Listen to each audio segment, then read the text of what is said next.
Good afternoon to our distinguished guests, speakers, panelists, ladies and gentlemen. A very warm welcome to this afternoon's masterclass titled Advancing Sustainability Assurance Readiness. My name is Yifo from the MIA's Professional Practices and Technical Division, and I'll be your MC for today's session. Before we begin, may I kindly request that all mobile phones be switched to silent mode.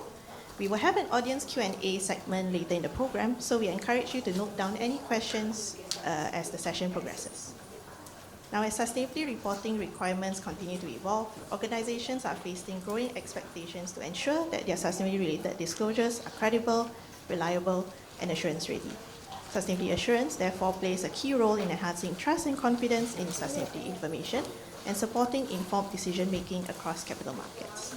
This masterclass will explore the fundamentals of sustainability assurance, common implementation challenges, and how organizations can strengthen their reporting processes to move beyond compliance towards robust, assurance-ready disclosures. To set the context for today's session, it's my pleasure to introduce our moderator, Mr. Simon Teoh, Executive Director of the Professional Practices and Technical Division at MIA. Ladies and gentlemen, please welcome Mr. Simon Teoh. Good afternoon. I have the pleasure of just coming after lunch, right? And it's always challenging, a session after lunch.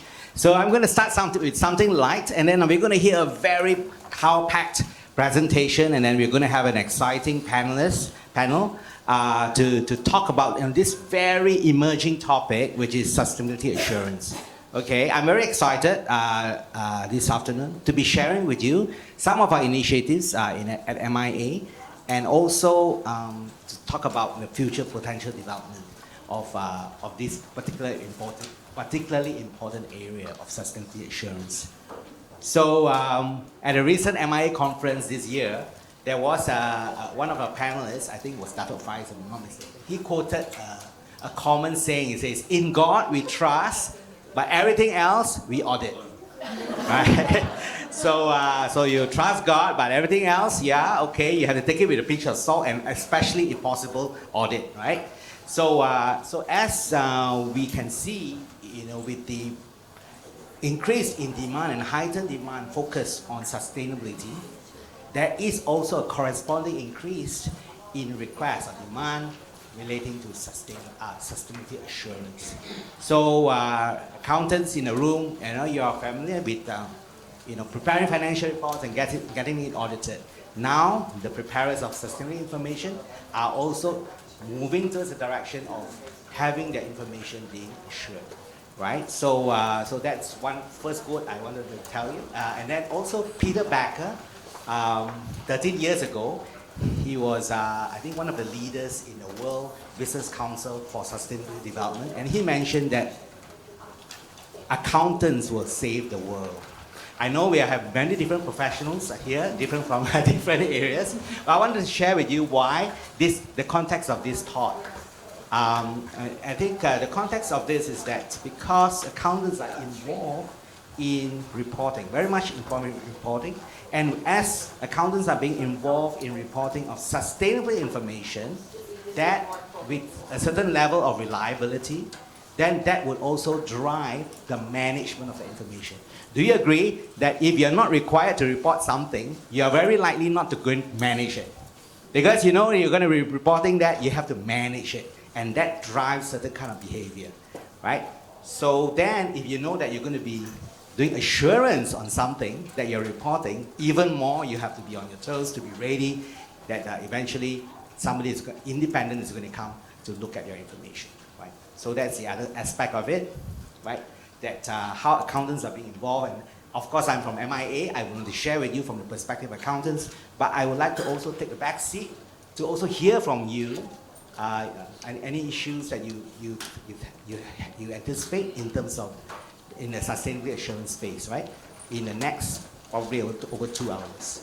So the first thing that in order to build trust on sustainability information, I think first of all, there is this aspect of having a suitable reporting framework.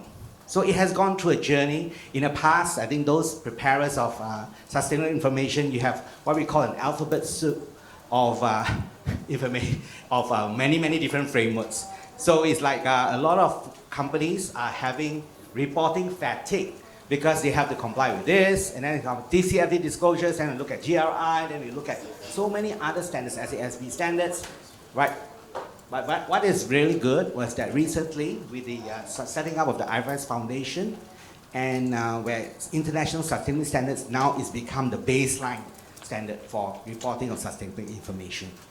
Okay, so there is a need for to have the suitable reporting framework. And then, of course, certain organizations, in addition to ISSB standards, they also report on GRI, right? You can go beyond that, right? So, but there is a baseline that everybody is going to conform to. Okay? Of course, while we are reporting on this very important information, there is the other aspect of another dimension. For accountants, we have this code, the ethics code, right? The ISBA ethics code, which sets out the relevant reporting requirements. And we are also moving to the direction where the sustainability assurance providers need to comply with this ethics code. So the international, the body of stock exchange organizations, the ISCO, basically they have really endorsed the ISBA standard to be the standard to be used for sustainability assurance providers. So that means if you are non-accountant assurance providers, they also need to comply with this code, right? That is the direction that we're moving towards. Because that on the one hand, there is a requirement to, what you need to disclose for sustainability information. There's the other aspect, other dimension is, what about the preparers? What about the auditors, the assurance providers? Are they independent? Are they competent? Are they ethical? Do they comply with ethical requirements? So this is another dimension to the equation to build trust. Of course, last but not least, there is the assurance standard. So I'm going to share with you in the next slide the journey that the international assurance standards, the board of the IAASB, the International Assurance and Auditing Standards Board, have come up with this standard in record time, actually, you will see. So it started off with IAASB supported development of the ISA 5000, the general requirements for sustainability assurance engagements. That was in 2022, right? And then within a year, they approved this standard for public consultation, and then open for from early August to December 2023. So within a year, they developed this standard, which is normally IAASB standards take a longer time for development. Okay, that's first thing. And then after that, at MIA, we analyzed the standards, the exposure draft, and then we came up with our list of comments. And actually, they really took account of our comments. You can see that our comments were incorporated in the final draft of the standard. And eventually was launched in 1 year later, in November 2024, the standard was launched. And then of course, in Malaysia, we have to go through a process, copywriting, and then we have to get all the necessary approvals before we release a standard. That was in June 2025. Of course, the effective date is going to be from periods beginning 15 December this year, right? So basically, effectively, 2027 year ends, they are able to apply the standard. Of course, there's an option for early adoption of this standard. Okay. Right now, sustainability assurance is already being performed using the existing standard ISAE 3000, right? That is for the general non-financial information. That is ISA. That means it's already there. Okay? But of course, ISSA 5000, later on you will see from Rennie's presentation, because it is a step up and very much focused on assuring on sustainability information. So with this standard coming out, and we also came out with a press statement. It came out in public concerning the adoption of this standard, right? So along with the actual standards coming out, there are also implementation guidance on how to use that particular standard to perform assurance work. So IAASB guidance materials we have shared with accountants, MIA accountants, and it's also available on the MIA website. We also sent out circulars on adoption of this standard, media statement I mentioned early on. And then, of course, we have the local webinars to create awareness. What does sustainability assurance entail, right? And then regional webinars, we also took the lead to work with AFA, the ASEAN Federation of Accountants. We actually had a webinar where we also shared with the ASEAN region, the accountants ASEAN region, about this new standard. Last but not least, we also have a sustainability assurance webpage. You can Google, look at MIA sustainability assurance. You can go into the webpage and look at some of the resources that we have. So as we talk about this, more and more things are coming, as we see that in one of the IFAC, International Federation of Accountants presidents, 2 presidents ago, 2 years ago, in her speech, she mentioned that the future is going to be in assurance, because more and more we are going to be auditing for non-financial information, not just on sustainable information, but it's going to go across a broad spectrum of other information. Okay, last but not least, just now you saw the video. We have our sustainability blueprint for the accountancy profession, which is a document sharing about the aspirations that we have on how accountants can be involved in sustainability, especially broadly spread into 4 areas. And one of the areas is, of course, in public practice, where sustainability assurance is one of the disciplines. Okay, I have finished. So I look forward to your questions. Then you go to you have an app where you can fill in the questions. We already saw one question in there, which we are going to be answering later. But please come, make your questions come, and then let's get busy later on with our panelists. And I'm going to hand back to our MC for the next session. Thank you.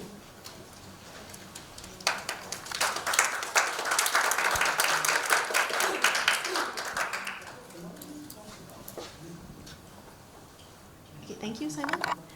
We'll now move on to our next agenda, a presentation titled Advancing Sustainability Assurance Readiness. This session will examine key sustainability assurance concepts, including the salient features of ISSA 5000, and how organizations can prepare to meet assurance expectations. It is my pleasure to introduce our speaker, Ms. Korini, Partner and Head of Sustainability Reporting and Assurance at KPMG. And please join me in welcoming Ms. Korini.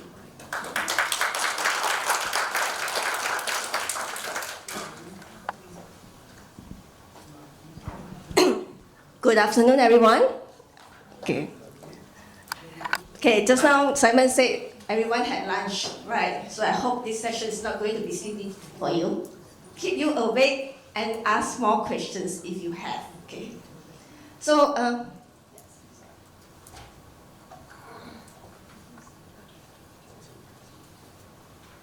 what we are, at the end of this session, what we're going to go through is why assurance matters, okay?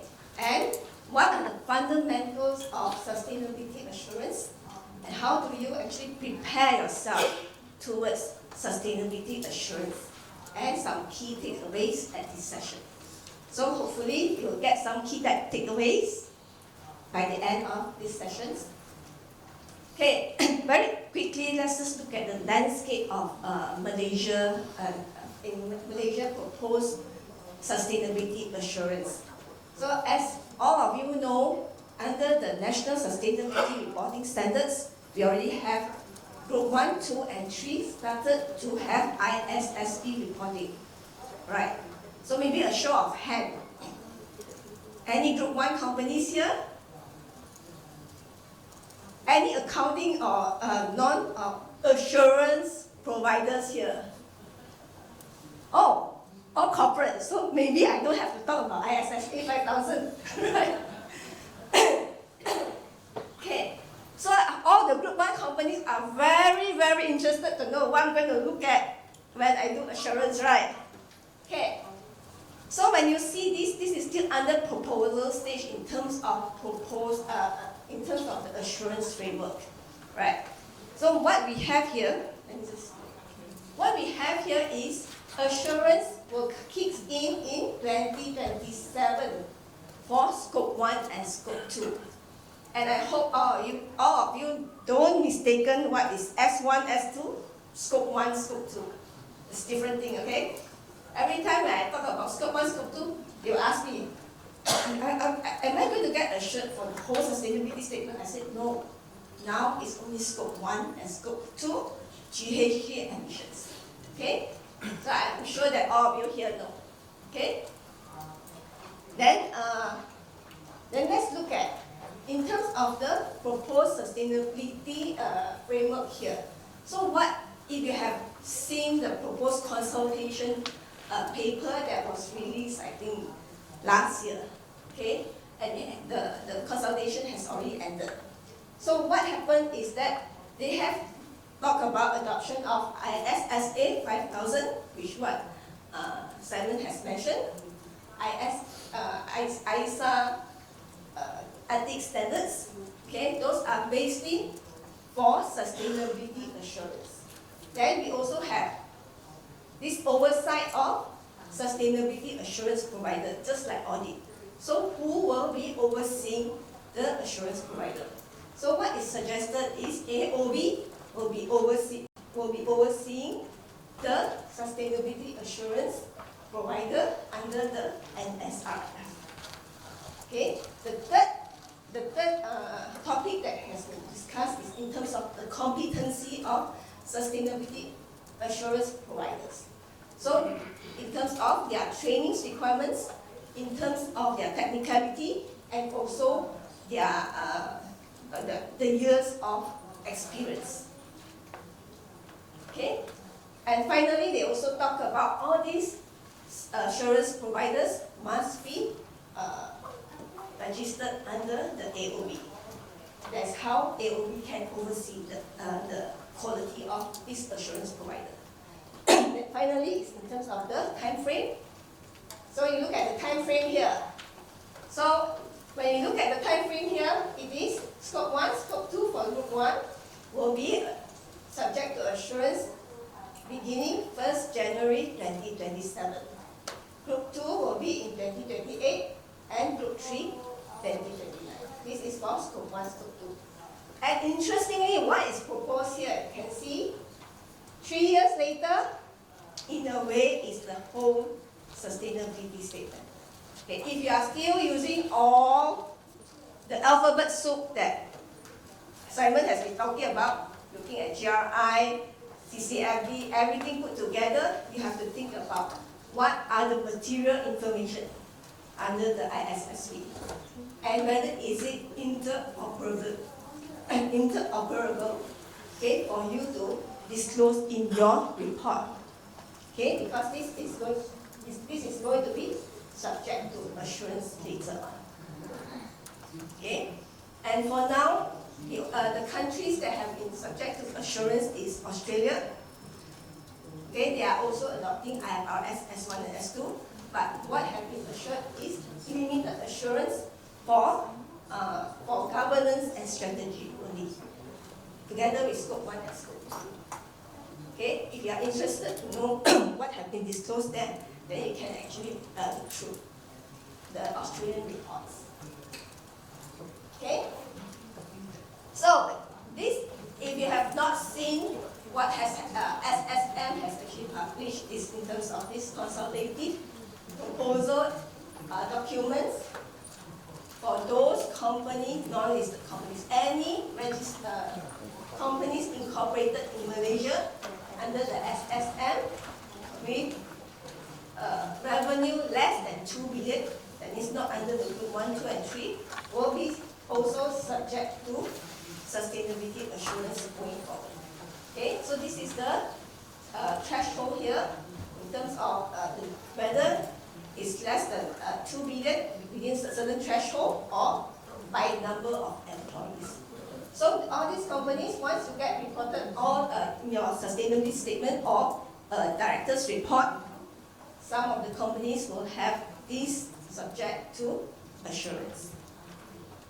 Okay, do you know why is the reason, or why are we having this, especially for assurance? Do you actually trust your own sustainability report? Yes, okay. Yeah, I know. Sure, yes. I'm sure it is a yes. I'm sure it is a yes. Okay, let me just give you my experience in terms of what. Okay. Okay, thank you very much. So my experience from many of my clients say, wait until mandatory assurance kicks in, only I do assurance. I said, okay, that's fine, but did you get your internal auditors to review? Yes. Yes, that's right. Everything is perfect. Everything is perfect. Everything is perfect. Internal auditors also can do reasonable assurance. Okay, good. They can. Okay. So that is where that's where we try to have these conversations with even the internal auditors, whether they understand in terms of what is required from the GHG protocol or required from the standards itself. Okay, so of course, some of the companies or clients insisted that they're going to do mandatory, do assurance only when mandatory assurance kicks in. Then, of course, we will say, why not you just, since it's already done, internally reviewed, why don't you start off with readiness, a pre-assurance, right? A pre-assurance is in terms of looking at the conditions to understand whether really you have the evidence, completeness of your boundaries, and so forth, okay? So that is when the challenge comes in. Challenge is in terms of, I think later on I will also talk about what are the challenges later on. But what happens is, when we really look into all this assurance, at the end of the day, they can't pass. They can't pass even limited assurance. And there's many points to be rectified even before going into limited assurance. We're not even talking about reasonable assurance here. It's limited assurance that they are not able to pass now. Okay? And I was given a question, I think 2 weeks ago as well. Is limited assurance a stepping stone to reasonable assurance? Yes and no, I will have to say that. Okay? Yes, it's because limited assurance at least give you comfort that nothing has come to your attention. Okay? That will be what I'm going to talk about here. Okay, limited assurance is basically to give you certain comfort. But reasonable assurance is telling you what is, if the statement on the matrix that you are disclosing is not materially misstated in all material aspects. Okay? So let's look at an overview of what this ISA 5000 is about. This basically sets a baseline for all assurance providers to use these standards for assurance for all sustainability matters. So all sustainability matters, including the matrix, including all the qualitative information, will be assured under this ISA 5000. So this is an international sustainability standards of assurance. Good. So, yeah. So, okay. Then, so this assurance topic also covers GHG emissions. So in the past, if you see the report, if there's GHG emissions, you will have ISA 3410. So we have 3000, 3410. 3000 is for any non-audit engagements. Okay, that means assurance for any non-sustainability matters. While 3410 is specific for GHG emissions or GHG statements. Okay, so it also talks about reasonable and limited assurance, and also in terms of the all sustainability assurance engagements, regardless of the size or complexity of the sustainability reporting frameworks. So this is basically the criteria is from the international all frameworks. Whether you're using GRI, you're using AASB, you can use ISA 5000 to assure those metrics, okay, or your sustainability report.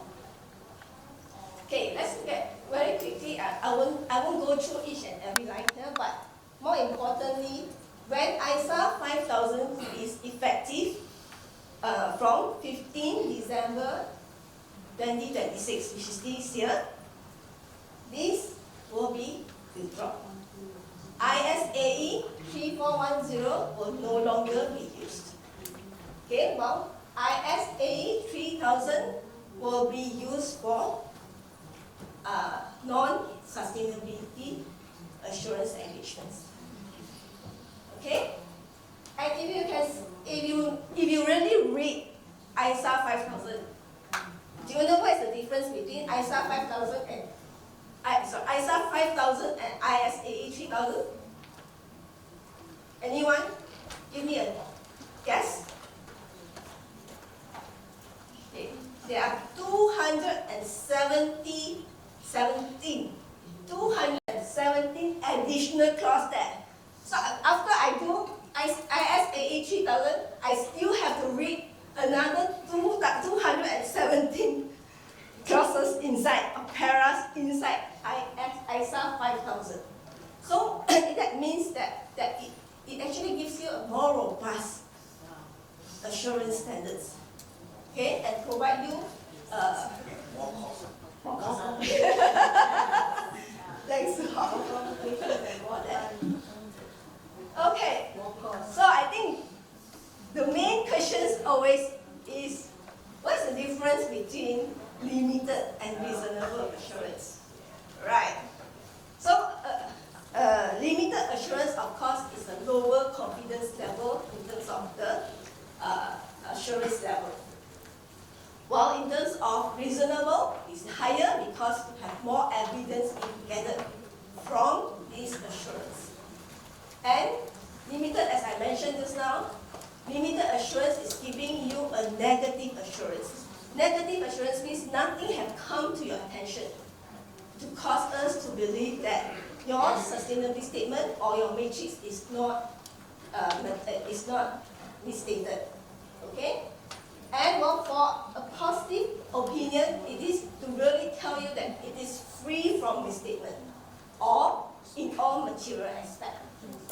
Okay? And limited assurance, look at, okay, let me just give you an analogy or a layman term.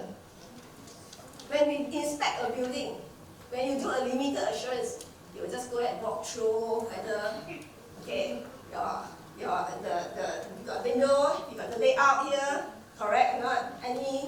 Or you just hit a bit, whether the quality is okay or not, the concrete or not, is it hollow?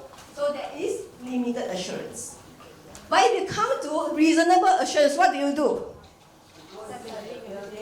Go inside the building. Yeah, just now limited, also you have to go inside, you have to walk through. Got staircase or not, you still have to walk through. Check all the electrical. Okay, check all the electrical. To what extent? To what extent do you do it? To the source of document. How is it done? Who is it done? Do you have certifications? Yes. So these are some of the examples I'm just giving you. And that's a very simple example. Okay. Yeah. If you go into operations that you don't know, you don't have the necessary auditors, you will not be able to do so. Reasonable assurance is not as simple as one building. Correct. That's right. Thank you for that.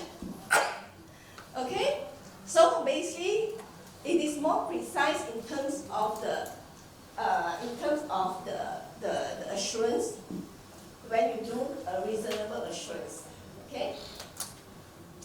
So that is why cost is a factor when you do a big factor, yes. A reasonable assurance going on. Okay?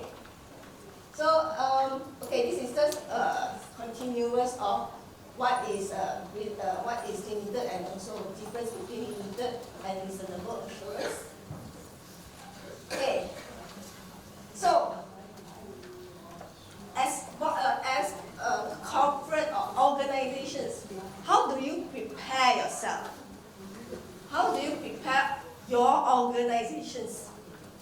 comes to assurance ready for reporting?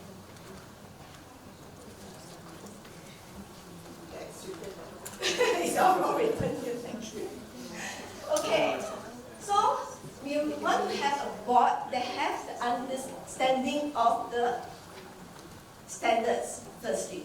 Okay, what is required from the standards? What is required from the investors at least?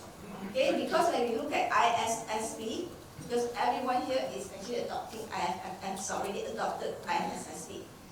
So the board must have certain understanding with what is required under the AASB in terms of the material informations. Okay? And also what investors are actually looking at in terms of capital allocations, in terms of investment. Okay? Those are some of the things that board would need to have knowledge on. And of course, the board must also set the tone from the top. Okay, I think a lot of you may have these challenges in terms of getting your, I don't know, sorry, anyone from finance team here? Oh, no one, so I can say anything. all from sustainability team. Okay, so a lot of challenges are the cooperation or collaborations from all the different functions, right? Do you all have problem to get information from your finance team? Oh, wow, everybody say yes. So we are not alone, right? So that is where tone from the top is very important. Tone from the top is very important to at least inform and instruct, direct the team what is required. If the board of directors or the management, the top management are not actually giving the instructions, no one will want to do this, right? When it's not mandatory or when there's no instructions coming up, everyone will be very complacent with their own work, right? Okay? And board of directors, of course, it is important for them to look into the framework, what is required, what are the policies, because a lot of times, because of all these policies not there, things don't move as it is. That means there's no SOPs as well. Okay? And of course, following board of directors is the audit committee. Okay, because now AASB is about connectivity of financial information and sustainability information.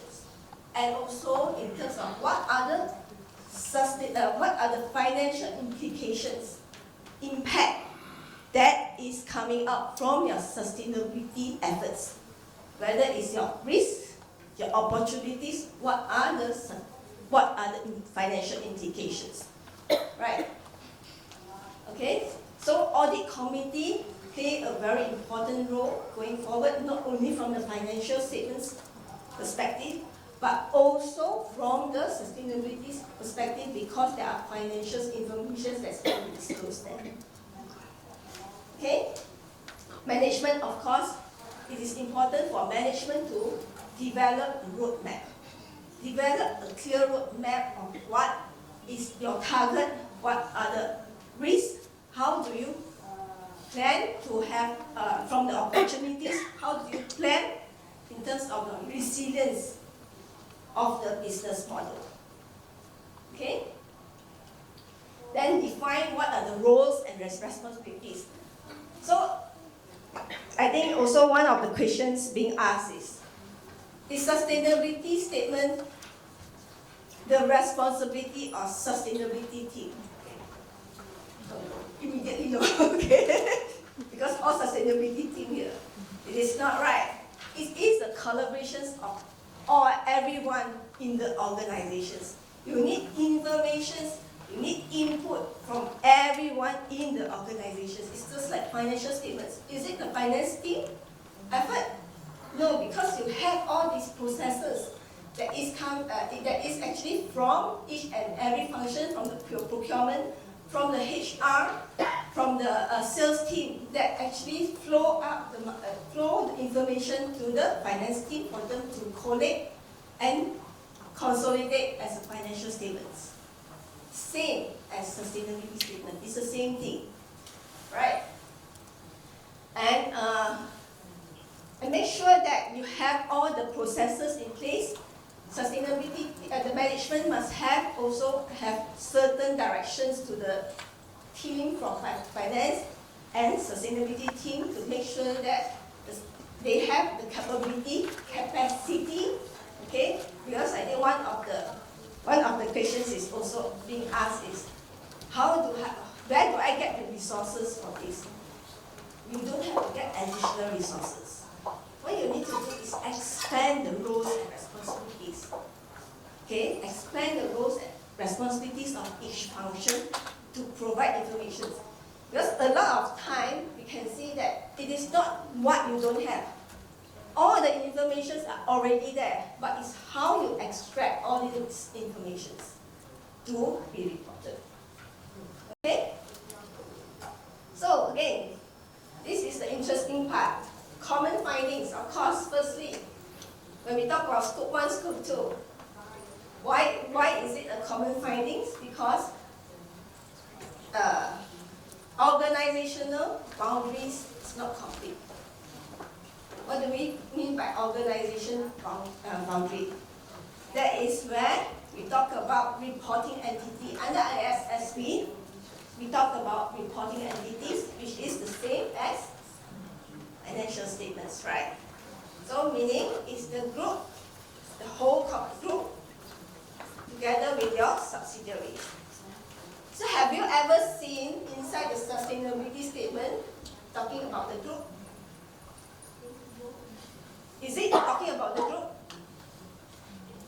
Yes. Okay, very good. I did one assurance before. The client told me that my sustainability statement or my matrix, everything is perfect. Okay, again, perfect. Okay, every time the client will tell me it's all perfect. It's there already. I have internal controls review. Internal auditors review. I have all my internal controls. I have all my processes. I have the methodologies. Okay, so we go in. Say, okay, sign engagement letter. Let's go in and check. Okay, end up. What's wrong? Only one company reported instead of the whole group. Okay? Because they said, that's my biggest. Say, then have you actually notified the rest? You tell me they are not big. Even you don't have, you say it's not material, you must justify. You must justify that it is not material. Okay? So, operational boundaries, inventory boundaries, these are the completeness of scope 1, scope 2, and scope 3. Not only that, but also the rest of the social indicators in terms of governance. So all these are basically incomplete information. So this is first common findings. Second is methodology, inconsistent methodology. You have the methods, you have how it's going to be calculated, but among the groups, one company, may say in China, they have subsidiaries in China. They calculate scope 1 differently using different emissions factors, which is perfectly fine. Okay, because they have different emissions factor there, right? But the problem is they are not using the consistent methodology. The group never gives instructions to all how this should be calculated. So this will have inconsistencies in terms of the methodology or assumptions not documented. Okay? Yeah. Yeah. What's it called?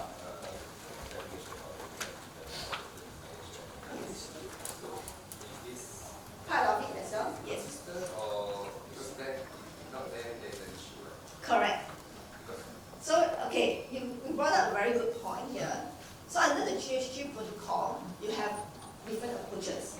Okay, either you use financial control, operational control, or equity control. okay, approach. So in terms of operational control, if you have operational control, 100% everything, right? And if you have financial control as well, also it's everything. But if you have equity, that means you only have certain shares, your subsidiary maybe at 70%, then you have to take only 70%. So that is also one of the inconsistency. One company use operational, one use equity approach. So that is the biggest inconsistency in terms of. So if that's the thing, it cannot consolidate up. It's wrong to consolidate, isn't it? Because how are you going to put inside your sustainability report what control are you using? So that is the biggest challenge as well. Am I answering your questions? Thank you. Okay? So then comes to big data or evidence. Okay, again, back to the question, back to the assurance again. What we always see is that finance always have the data, okay, especially like your electricity bills. Okay, so electricity bills is always there. But where did the sustainability team get the information of the scope 2 from? Where? Sometimes from the bill, yes, but they don't keep the bill. Because they don't keep the bill, there is no audit trail. And sometimes even they keep the bill, okay, or okay, they can actually get from finance as well to get the bills, right? It cannot be reconciled again. So I also don't know where they get the bill. Sometimes the bill go missing, sometimes they cannot get the bill. Okay, so those are some of the audit trail, the information that is not there. So big data, that means they also don't reconcile the data.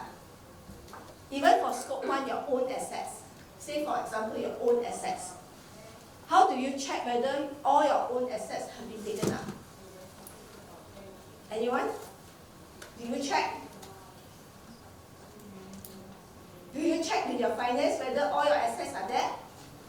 You can check using your fixed asset register, right? Sorry? Yeah, the finance people will be doing that. We won't do it. Yes, correct. No, you have to talk together. Of course. Yes. Yeah, you know, when you first start your reporting, your scope should be clear already. And then Yes. clear to the finance people as well. Exactly right. I guess a lot of people will have to consult her to get all this information. Okay. So a lot of people don't actually reconcile the information to make sure that the completeness of the information is there. Okay? And sometimes also, some of the, especially at scope 3, a lot of estimations is required. Okay? When you estimate or you do any estimations, there must be a basis. You cannot just start from the sky, right? I think if you are doing like projections and all this, there must be there must be a basis how you come to this conclusion. Okay? Okay, and as well as this forward-looking disclosures which have not been how do I say? They have the target set. They have the target set. They have all the plans being provided, but sometimes it is not approved by the board. Okay, so all these informations were not being escalated or discussed. It is not supported in terms of what is disclosed. So these are some of the common pitfalls that we encountered during our assurance work. Okay, so this is just a slide showing a roadmap showing what should be done as what I have mentioned just now. Okay, so in terms of your team, make sure you have an established team, that means you have established a team to look into different processes. Define your roles and responsibilities, expand the current roles and responsibilities to your existing team. If you If there's no capacity or capabilities, then maybe you have to think about getting consultant to help. Okay? Then it talks about in terms of your data boundaries, make sure that the data and the boundaries are all traceable. Completeness is being checked. So when you look into the disclosures, what is required? Do you know what are the assertions required or criteria required? It must be verifiable, understandable. It must be also with relevance to what the investors want to look at. Okay? And risk management, you also have extend your current ERM, your enterprise risk management, to include the risks and opportunities and determine what is material to be disclosed. So sometimes you have like 700-800 risks being disclosed. But are you going to disclose everything? No, right? So look into what is material, aggregate it. Aggregate all these risks to see what is material to be disclosed. Because IT system, anyone using your IT to collect data? Or are you still using Excel? Anyone? No one, right? Okay. It's just like us last time, 20 finance, I'm an auditor. Okay. When I started my job, I look at the accounts, all from Lotus 1, 2, 3, if you can recall. Okay, if you are at my age. Okay. So now Excel. So you are still using Excel to collect your information, right? So think about, because going forward, all this information, HR is still fine. Your scope 3, spending, capex, all these are still fine. But how are you going to collect GHG emissions? That could be one of the things that you have to consider going forward. Okay, and how are you going to get information from your third party, your suppliers? Have you started collecting data from the suppliers? That's one thing that you have to think about. Okay, have you established policies? How is the policies going to be? What are the SOP that you are going to give? Make sure that it is consistently applied to all your subsidiaries. Okay, have your controls being documented. Make sure audit trail evidence, and also what other reporting changes if IFRS S3, S4 coming up. Okay. Then second line of defense, of course, is your internal auditors to help to review. Internal auditors, external auditors is third line. Well, in fact, IE is like the third one. Oh,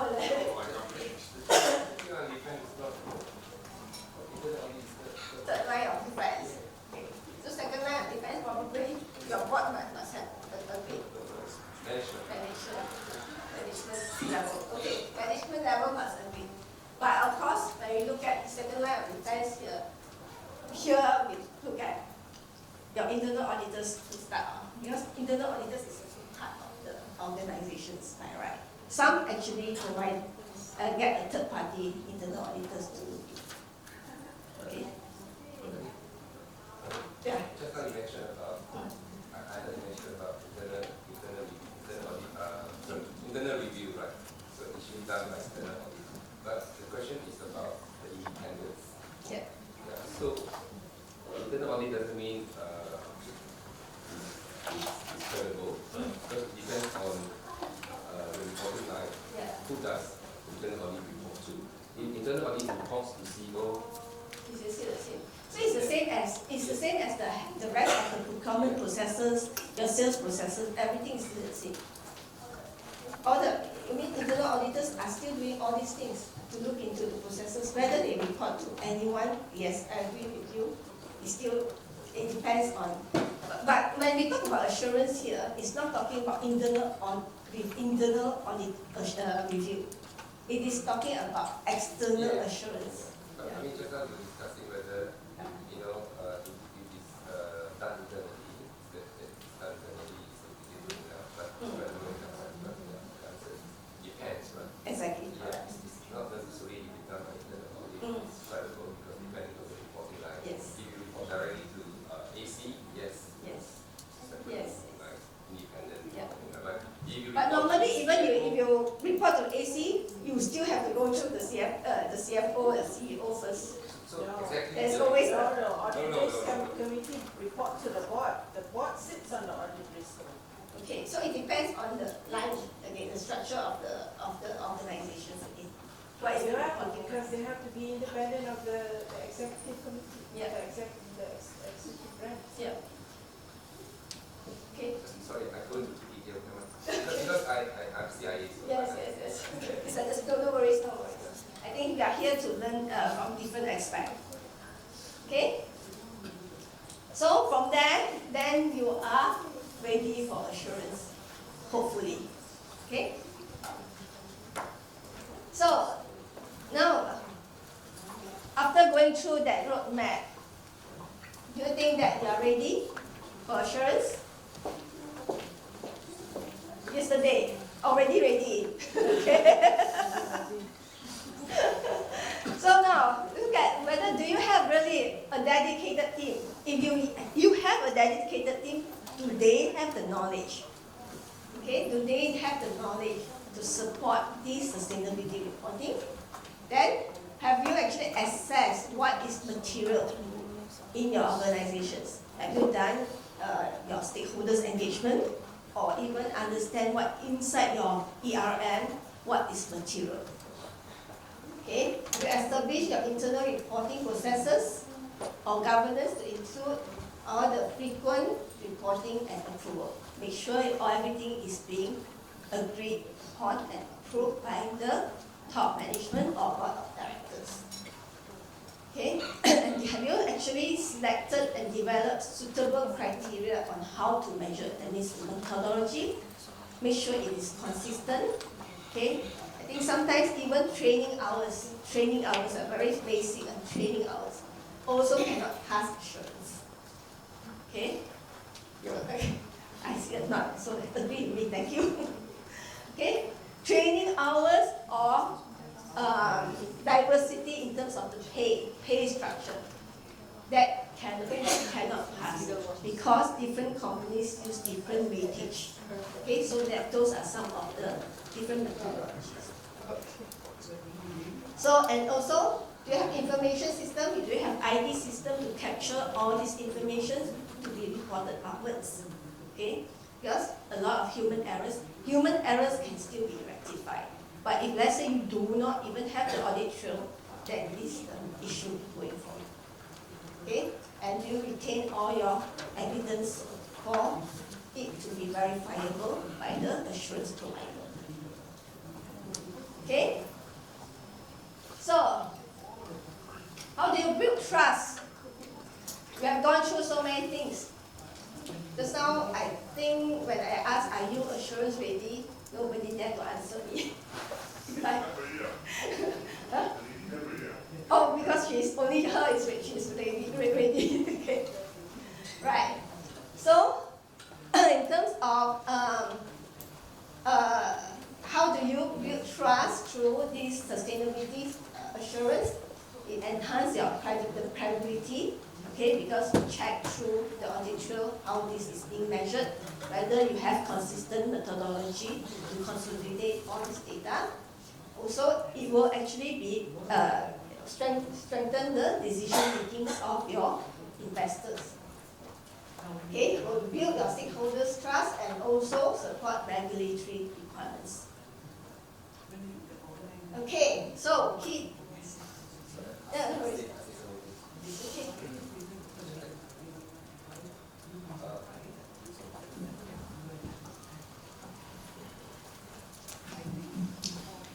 Actually, assurance is very broad, right? Because it depends on the quality of assurance.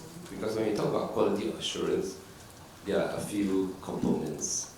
Number one, scope of assurance.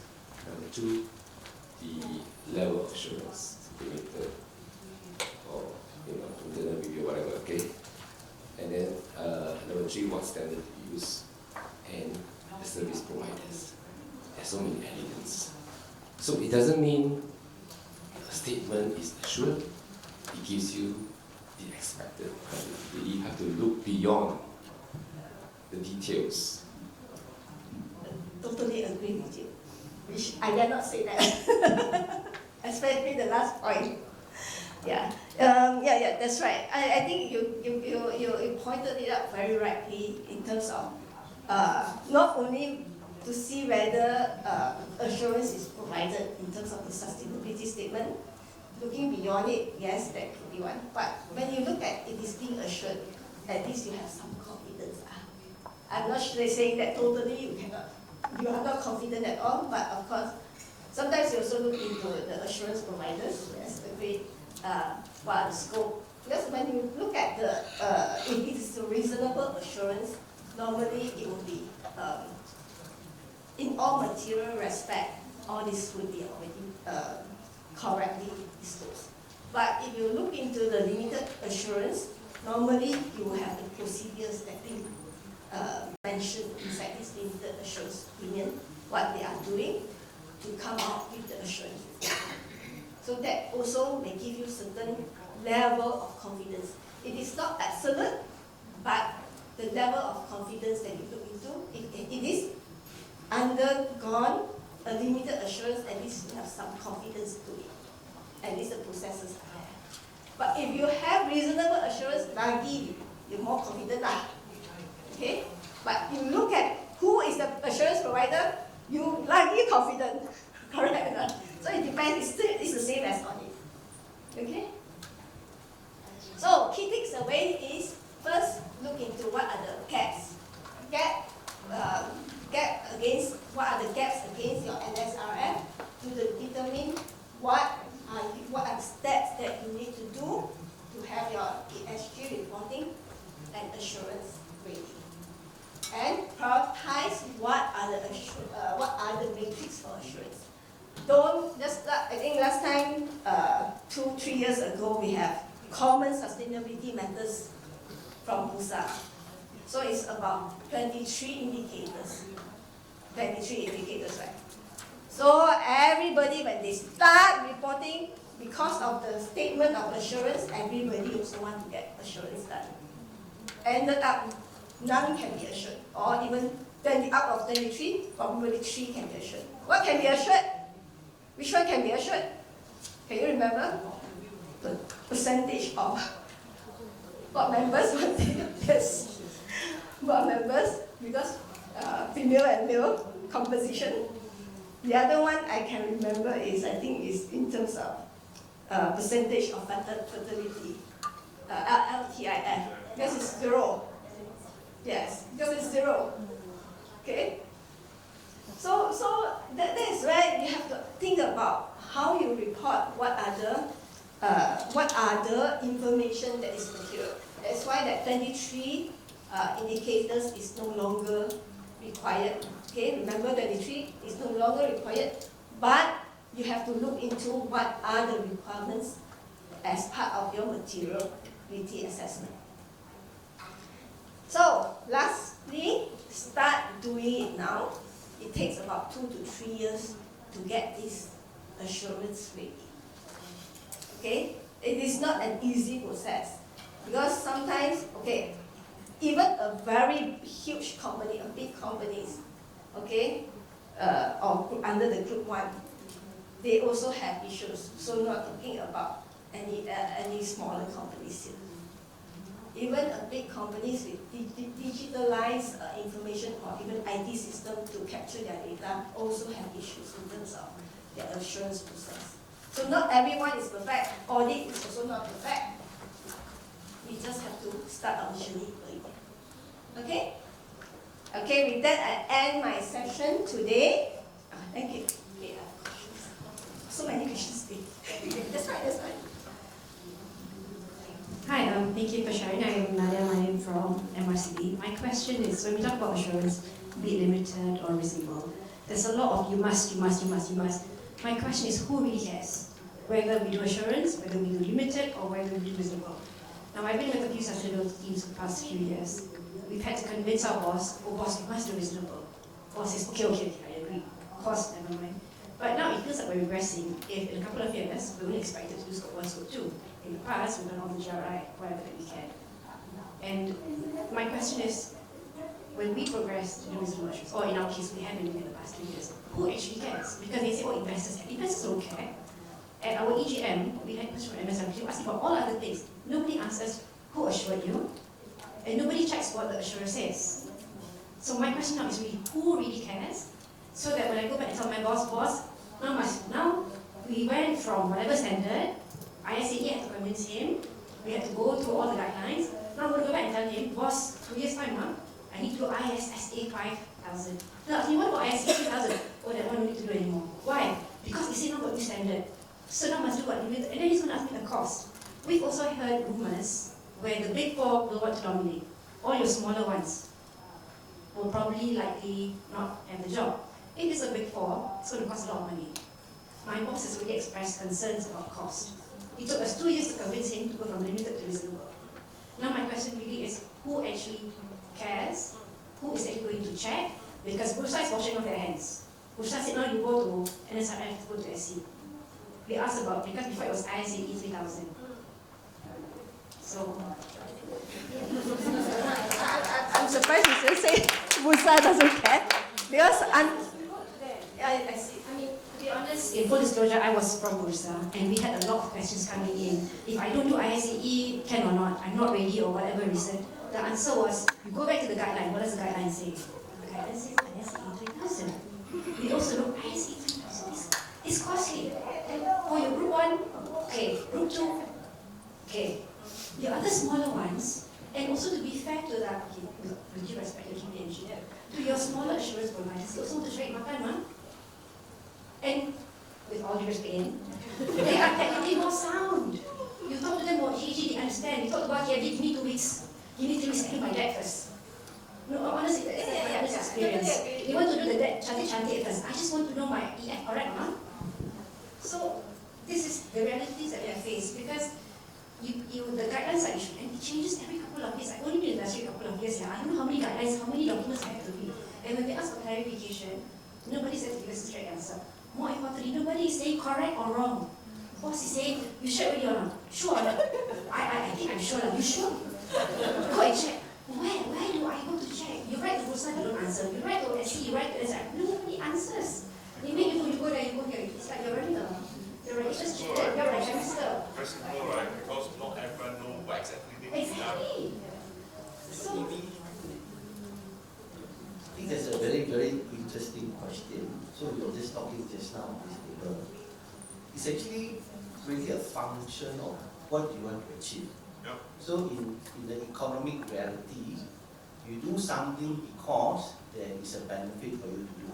You want to achieve a certain return or reward, then you do it. That's one reason. The other reason, I believe, is because regulatory requirement is mandatory. It's required by law. So we are all human beings. We are all motivated either. If the government mandated by law, then nobody asks questions. Because the law says you have to do it.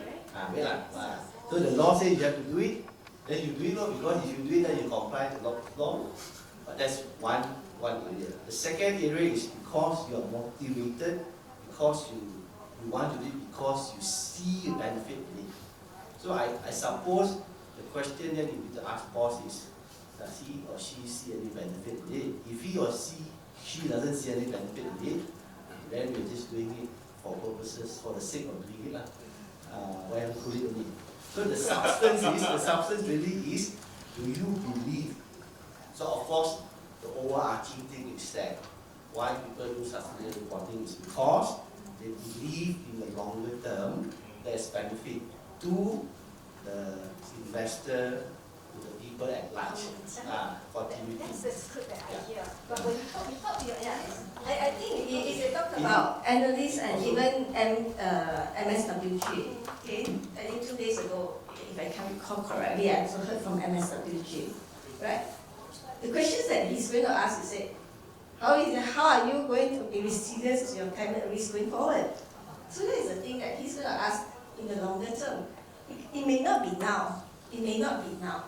But we are looking at our next generation as well. Yeah. I think that is a part. He keeps on changing for us to keep up. I think Correct. The next standard, this one you said delivered 1 year already, right? Now this is on the proposed assurance is still thinking whether it's going to be reasonable assurance or not. But the ISA 5000 is definitely there because it is a sustainability standard that is actually being is a global sustainability standards, assurance standards for everyone to use. So it's an international standards. So if you're saying that GRI, ISSB, all these, that's why ISSB comes out with this IFRS S1 and S2 as a baseline for international standards.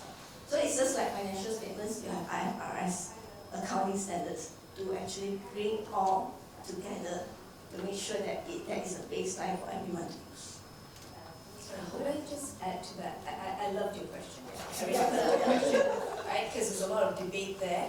And the reality is that if you look at analysts, nobody's going to look at it because it doesn't hit the bottom line right now, right? And that's the same as it was during COVID, right? Nobody looked at business continuity plans until the shit hit the fan, and then suddenly everybody was an expert on business continuity plans, right?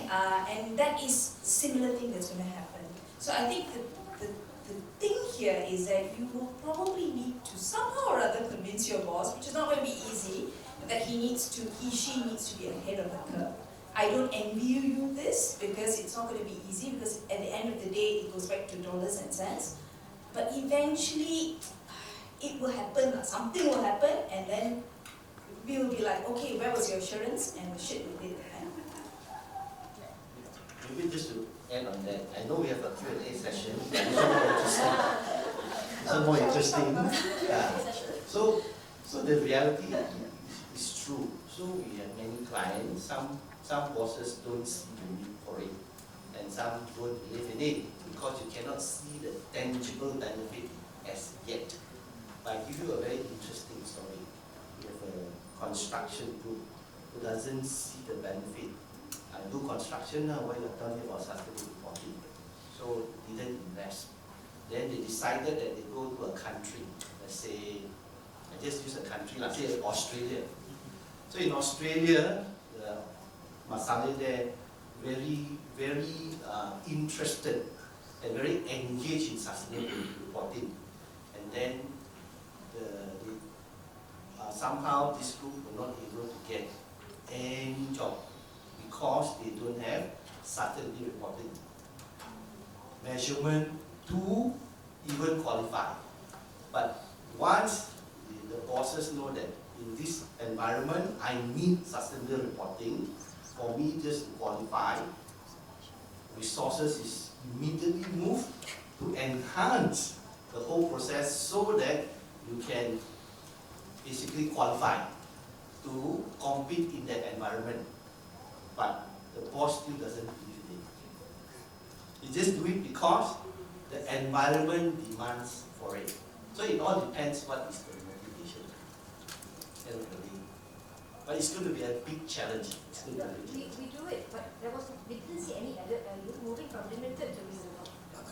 But we invested the amount, the cost. For us on the team side is you have to keep updated. You have to learn. But what are you learning towards? If a new standard is going to be introduced, because they say keep an eye. So we've been watching this space for a year now, and my boss is waiting. Which direction do we go? And how much money do I invest? Maybe tell the boss, actually, we are just at the beginning because this is the so-called sustainable reporting. So the equivalent for financial statement is the International Financial Reporting Standard, which has been developed for maybe 50, 60 years and keep changing every on and off, and then they change and change and change. So this is just the story just started. It's the beginning, So beginning it of the will journey. continue to change. If you expect this to stop, I guarantee you it will never stop. It's just that because there was a huge interest in the world at large, investor and so on, so on, there was a huge interest in the West, and the pendulum push was swung all the way to the other side until this gentleman called Trump came about, and then he started to give him all this, then he stopped, and then certain part of the world also started to move back and reassess. But it will not stop. Once it started, it will continue. You will not find that the standard will not be status quo. Just for your information, we now only have one standard, the ISA 5000. In the auditing and accounting world, we have hundreds of standards on different topic, different aspect. This particular one, the topic and the coverage is much larger than the accounting standard, which is easier to measure because of the numbers. Whereas this one day you can talk about water, the next day talk about emission, the next day talk about pollution, another day talk about trading. So it will not stop. The standard will not stop. So we need to wait. It's a broader topics to cover. So that what I think you rightly mentioned. So in terms of the sustainability standards, you see last time when we had accounting standards, we had like FRS, then AASB, then we have talked about IFRS. So I think for my more than 25 years, I've changed like 3-4 times of accounting standards. So it will evolve and continue to change. It will not stop. It means, but we'll just have to apply whatever that is the standard at that material point in time that is applicable to your situation. So there will come a situation where a new standard is going to come out and you are applying this standard, then in between what do you do? So that one will akan datang. But we are now only about to enter into the journey of limited assurance and reasonable assurance.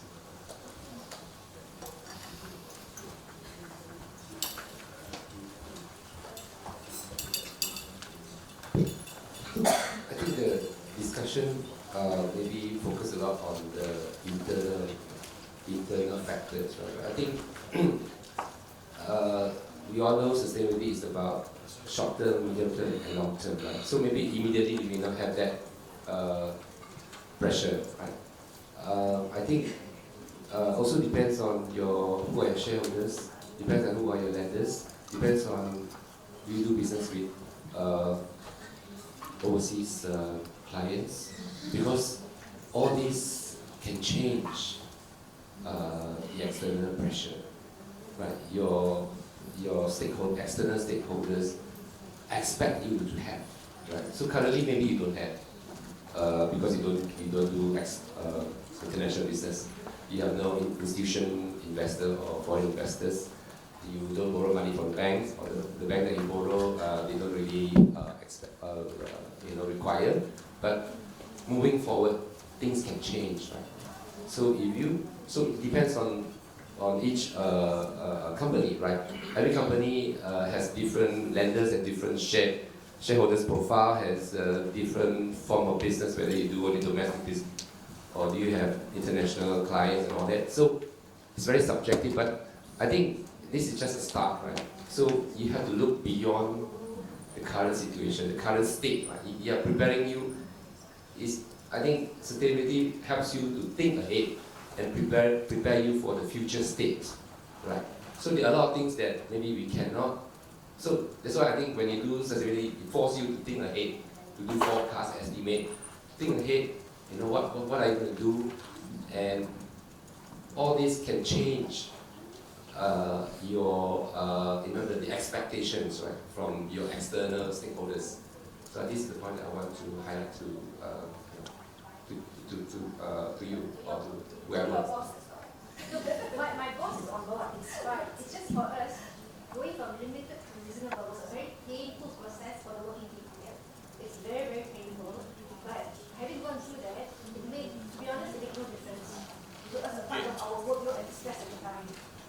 That was, so for me to convince my boss now. Okay.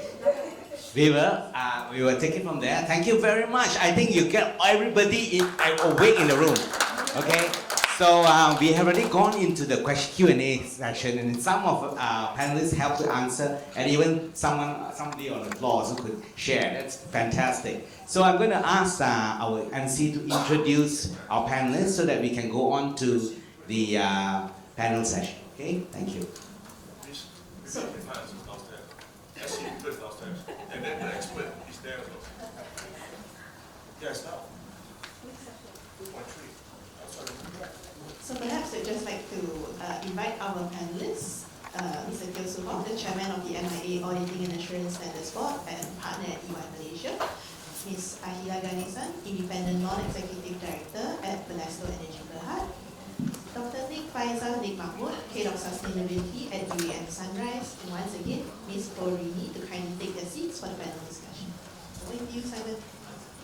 Thank you, Yifang. All right, okay. I'm going to be channeling all of you to start to set the scene on some of the key areas, right? So we're going to, of course, firstly touch on some practical considerations relating to market readiness, which I think Rainey alluded to just now.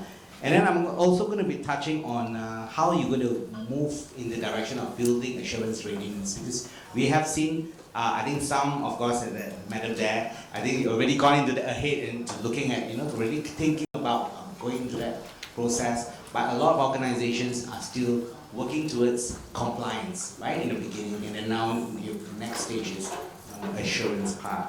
And of course, last but not least, I'm going to be touching on some of the implementation considerations, which we will draw from our panelists. And of course, we will also be looking at the questions and answers. I've seen a number of questions have come in. So we need to cover all this. I think we are trying to within 1 hour, because our session is supposed to end initially it's supposed to end at 3, right? So let's go, the maximum we can go is 3:15. I'm told that this lady needs to catch a flight, okay? All right, okay. Let's go with Rainey first. And then normally we give her a break, but now, since she's already kept the discussion going, perhaps a lot of people think that assurance is going to be the final step of what we need to do as part of our sustainability reporting process. But actually, in fact, based on what she shared earlier on, is actually the readiness comes even before that, right? So what are the considerations that you have, or common issues that perhaps you encounter when dealing with a client, to understand those clients who are truly ready for assurance and those that are actually still, they think that they're ready but actually not so much. And also perhaps share with us some challenges in the broad spectrum of areas that I think we would like to think about with people, processes, governance, and then you also have technology and other areas like quality of sustainability information. Thanks, Simon, for that. I think I have mentioned just now a lot of common challenges or people that we encountered during our experience. But maybe another challenge, or let me say challenge, okay, is part of my job. I think in the past, people always tell me that the finance team hates auditors. I think going forward, I also expect the sustainability to hate me as well. So I'm always being hated. Okay. So, well, I guess we are there not to find fault. I think that must be clear in terms of why assurance provider is, or auditors are there to help to improve the process. It is not there to find fault in terms of what has gone wrong, but it's more of what needs to be improved for your process to be coherent and also consistent going forward, and how this information is going to be useful to the investors, anyone who reads it. So I think back to the questions, who reads the 200 over pages of your sustainability report or assurance report? Who reads that? Yeah, you may not, for your company, may not. But a lot of companies, big companies, or international investors that this gentleman has correctly pointed out, is that valuable to them, especially when AASB kicks off, right? So when AASB kicks off in terms of connecting the financial information to the sustainability information, board are actually asking, what is the financial implications to all these plans or strategies that you are looking at? So all these are the informations that is already asked by the board. They are not looking at the storytelling in terms of whether you achieve this award, you achieve that award. It's not that. It is about how sustainable is your business going forward? How resilient is your business going to be if things come true? Okay, not only the pandemic, not only in terms of the climate, okay, nature, everything, water, if you are short of water, drought, what happens? I think one of the gentlemen also mentioned, I think yesterday, in terms of flood. Okay, the access to the roads, the access to the suppliers sending the raw materials. Those are the information that is going to be challenging going forward. Okay, in terms of how resilient your business is. So when we look at all these assurance processes, okay, the biggest challenge here is getting all these processes. That means what you have, what methodology you use, and how have you documented what is the audit trail that is being put through to make sure the information that you are disclosing is useful to the investors or to the stakeholders. So I think that, and I hope that answered one of your questions there, okay? And in terms of digitalization, I think IT system, I've also mentioned, don't do it manually, because if you have 100 subsidiaries, how are you going to consolidate using that Excel? Okay, I had problem last time when I look at the whole Excel consolidation process, one by one to check the figures. Okay, now you have AI to help you analyze all this information.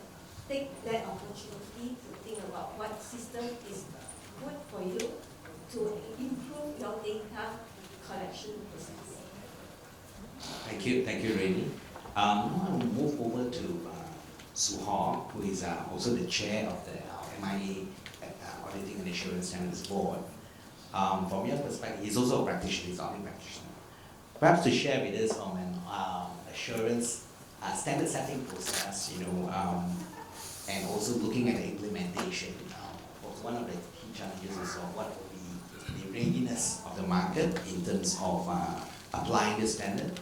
And then also, perhaps we talked a lot about limited and in reasonable. So perhaps in reality, practically, how would an organization differentiate between, what it takes to be ready for limited assurance compared to, let's say, reasonable assurance. So in terms of like preparedness and evidence, or looking at the internal controls, what are some of the factors to think about as we move from no assurance to limited to reasonable assurance?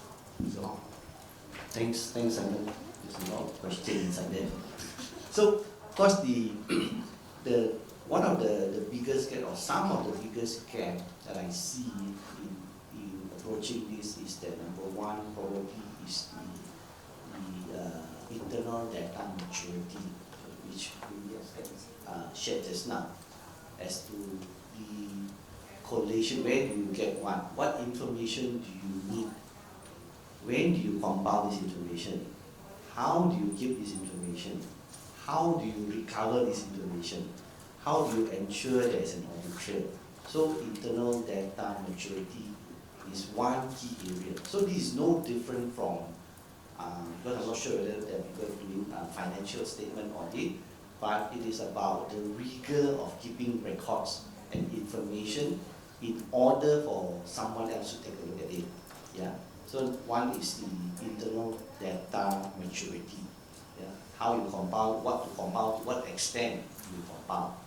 So in the financial statements world, you have standard that talks about what is required. If you talk about revenue, you talk about receivable, you talk about inventory, you know what you need to give. Whereas in the sustainability world, it is so wide, so it depends what you want to focus on. So first thing first, internal data maturity. Second would be governance structure. Given that the topics can be very wide ranging, we talk about GHG, we talk about water, we talk about pollution, we talk about training, you talk about fatality, you talk about so many things, anything and everything relating to environment, sustainability and governance. So do we then have the right people on the board, and do we have we put in enough? If we don't have the right people, are we starting to get the right people into the board? And are we structuring it in such a way that we have the relevant competency and experience to basically look into this? Because what we want to report is a function of what we believe is important. And it is such a wide spectrum, unless we can't report everything, we need to identify and prioritize what needs to be reported on. Yeah. The other one is the value chain transparency.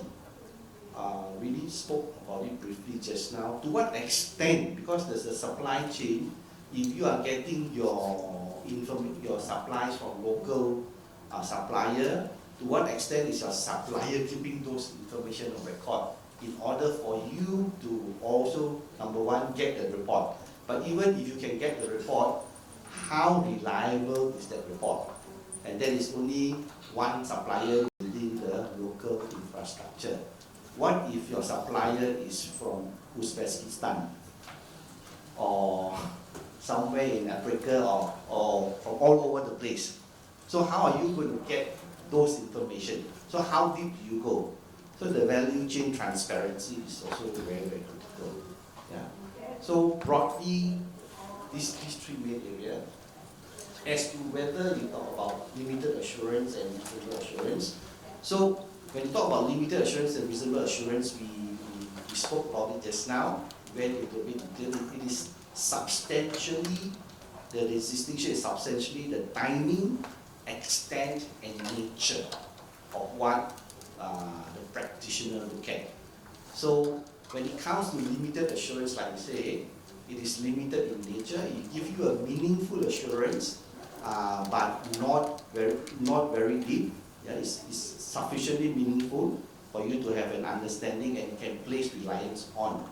Whereas if you move into an assurance level, and typically limited assurance comes with a negative kind of assurance kind of situation that talks about nothing has come to our attention, that blah blah blah blah.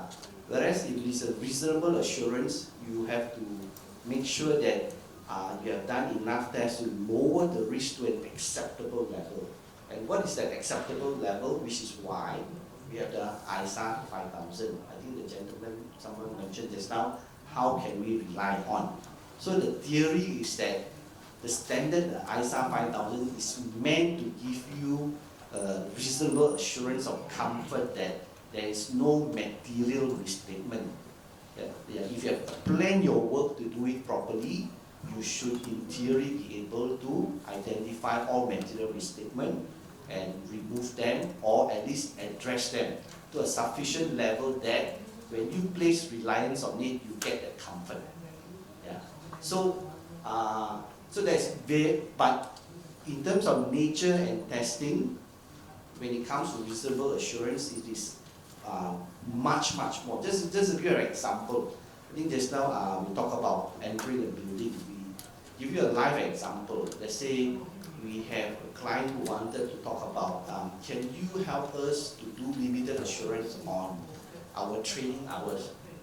This training hours. So this can be in manufacturing, can be in plantation, can be in banking, can be in anything. So what we typically do is we tell them that you need to be very sure that you have relevant information and data that is able for us to look at before we can do that work. Otherwise, don't do limited assurance. Just do a gap readiness. Just to do a gap readiness to assess whether you are ready or not ready. But the client said, no, we are ready. This is training material, is very easy. So we insist that they want to do. Typically, if we go into and do a limited assurance, if you say you want to do limited assurance and you ask us to come here and do, then we'll do limited assurance, but halfway through, if you cannot have those information to support that limited assurance review, as a practitioner, theoretically, we cannot pull out. We have to complete, and then we will have to render an opinion that actually for limited assurance you didn't achieve, which is why we recommend that you do readiness preparation to assess. So betul-betul in this case, this training, in a more structured environment is easy to get. But when you talk about plantation and manufacturing, you talk about the number of people that's involved. Do you have information who actually attended, who didn't attend, they attend for how long, did they sit throughout the meeting, is there a calendar invite, is there anything to support? Clients sometimes is not able to provide. But limited assurance I mentioned is we basically look at, we don't test a lot of things. It's actually about inquiry, analytical procedures. So even inquiry, analytical procedures sometimes you cannot get. So when you contrast that to reasonable assurance, we need to see sufficient appropriate audit evidence. So in the training environment, sufficient appropriate audit evidence for training may entail, is there any record of that person actually signed in for the training and throughout the duration? They said the training is for 4 hours. How do you know that the person sat through 4 hours? How do you know that the person who signed actually is the person who signed? What controls are in place to support that actually indeed was that person? So it goes into control testing, which is why you all know that when the auditor comes in, it's so painful because they ask all these questions and nobody asks. But not because that they got nothing to do, it's because they are bound by the standard. In order for the output to be reliably, people can rely on, there must be a certain standard. And that is the auditing standard for financial statement and the ISA standard for sustainability. Once you say that you do work in accordance with the ISA 5000, there is an expectation that the practitioner has actually put in that effort to go through that process until he or she is satisfied that is able to render an opinion, which is why it's painful. Yeah. Thank you, Hock. He elaborated longer than I thought he would. And yeah, as we hear from our, the assurance providers, there is wisdom actually to do pre-assurance. And you do pre-assurance, then you do limited, and then you perhaps contemplate going further to do reasonable assurance. And because you don't want a situation where you actually really already been engaged, and then you find that they're not ready, and you need to, your report has got a lot of qualifications. So that could be a thing to consider. So now we go to someone you're very close with, right? The head of sustainability. Everyone, just now I noticed in the room there are very few accountants, right? So I'm sure you will resonate with my engagement with Dr. Ning. And I'm going to ask her her journey of moving into sustainability, is going into IFRS S1, S2 for UEM Sunrise, and also perhaps to share with us your journey and that, and also in terms of what are the critical considerations that you have, in addressing future needs or even existing needs of sustainability assurance, and are there any particular areas that you need to focus or emphasize on, on assurance, such as governance? It could be climate-related information first, or other relevant sustainability matters. Perhaps just share with us your perspectives from UEM Sunrise. Thank you, Dr. Thank you, Simon. Okay, there's so many things to share. But last year it was quite different experience with the sustainability statement, okay? Because of the IFRS S1 and S2. And of course, so little time. But I just joined Young Sunrise a year and a half ago, and then tried to be ambitious, like let's do S1 and S2 straight away.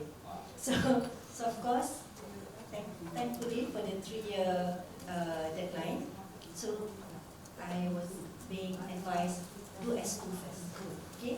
Because S2 is similar to DCFT. We've been required reporting for the last 2 years already. Just a little bit extra on the requirement. So it's not that bad. However, there are other things that we need to do, like for example, climate scenario analysis, and also even double math.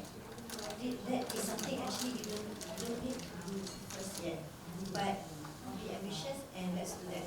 Because for one thing, I have my board members that come to me and say, Nick, you tell me whatever you want to do, but please give me 6%. So what's that? The ROE 6%, right? So that's the tone of some of the board members. At the same time, I have BGRC that I report to, Governance and Risk, which is very supportive. Yeah, the chairman is supportive, and they will say, okay, go for it. However, can you please do things beyond compliance? Can you please do more? So I have that problem too. How can I make sure that UN Sunrise House is according to has all these sustainable elements? How can you put a premium to that because of sustainable elements? That's tough. But slowly, we have things like Sustainable Development Design Guidelines in, we have our Green Building Certification Policy approved last year, we have Biodiversity Policy approved last year to make sure that we balance the greenery area, and also we have approved the GHG reduction strategies and decarbonization roadmap last year too. So to make sure that we achieve our 20% reduction of emissions by 2030. Eventually, well, we are making sure that net zero is tough. So our commitment 2050 is carbon neutrality first. You know, so we will learn along by 2030, see how, whether we want to change our commitment, but for now it's carbon neutrality. So that's on the journey. The first department that I need to talk to is actually, of course, the finance team. They are the one who has all the information.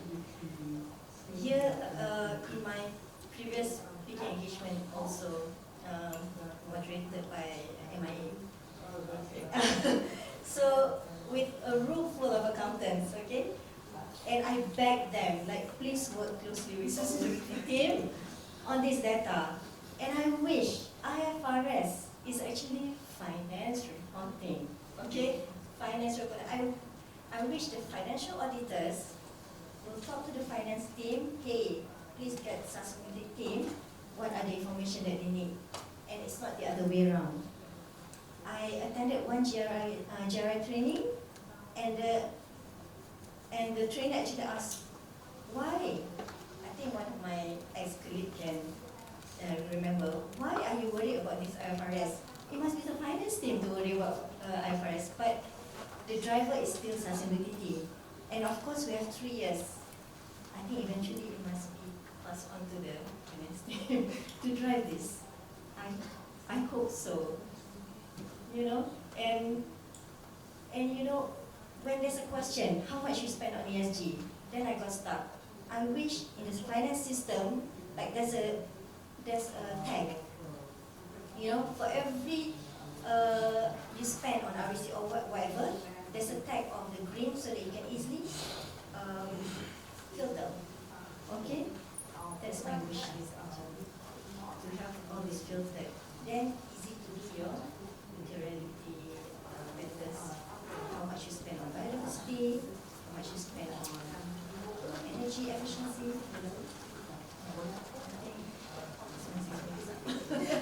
Thank you, Dr. Nick. So yeah, I like what you said about your journey and the fact that you're considering in your organization itself.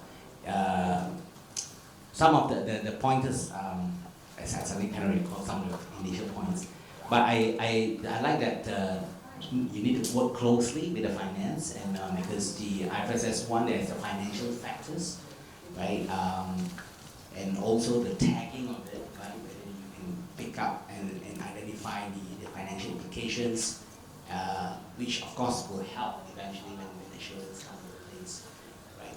So yeah, so thank you for sharing that.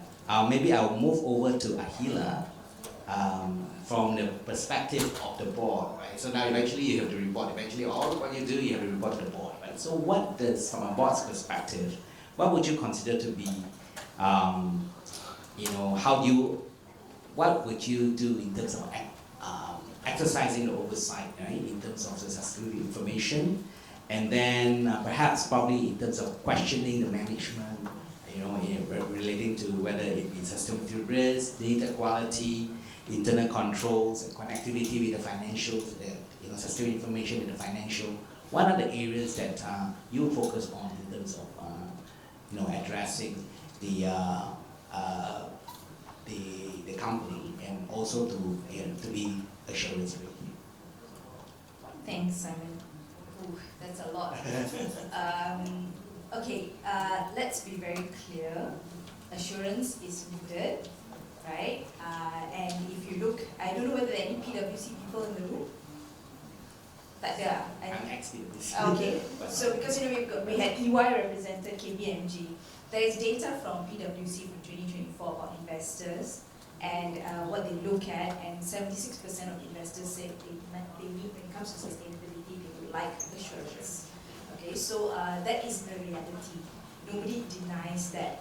But, okay, I think going back to that lady's question, what does all this mean, right? So what if you have sustainability assurance? How does this then relate to, well, business, right? At the end of the day, the entity is supposed to be making money. You're supposed to have shareholder returns, right? And investors are also looking for that. If Khazanah via you guys, right, with Sunrise is looking at 6% ROE, PNB is looking at 10% ROE for the company that I'm on, right? So essentially, at the end of the day, when they are your big investors, you have to look at that. And that's the reality. From a board perspective, what we would like to see is when we look at the risks, the questions that we need to ask management, the risks that are being quoted as the material risk, are they really the material risk, or are they the ones that are easy to report? That is where I find the management team always, they like low-hanging fruits. How many of y'all have heard this management jargon, low-hanging fruits? Let's see what we can do first, right? And that's the reality, but that doesn't mean that that is your material risk, right? So I think that is one of the key things that board members should ask. Really look at whether the material risks are really your material risk. Ask the questions. Make sure that when you have those risks in place, because what do you need it for? You need it for decision making. You need it for strategic decision making. You need it for capital allocation. Where are you going to put your money if you know where the risks are? So that is one of the key things that board members do look at. The other thing is that when it comes to the data that is being collected, how robust is your data? Who owns the data? Who gets the data? Can you validate the data? When things change, who is in charge of re-looking at the data? Right? So all of this is actually also important for board members to know. And who signs off on that data before it comes to the board members? Right? So that is the other key area that board members also will look at. And at the end of the day, all of this comes back to one key thing, that you need the information to be robust enough so you can make informed decisions. And those are on a strategic level, where you're going to have your capital allocation, what are the insurance risks that are evident from these materiality risks that you have indicated, what are the stranded assets? That's another key thing, right? I think most of y'all might know what a stranded asset is. What are the stranded assets here? What is the cash flow implication? What is it to the bottom line?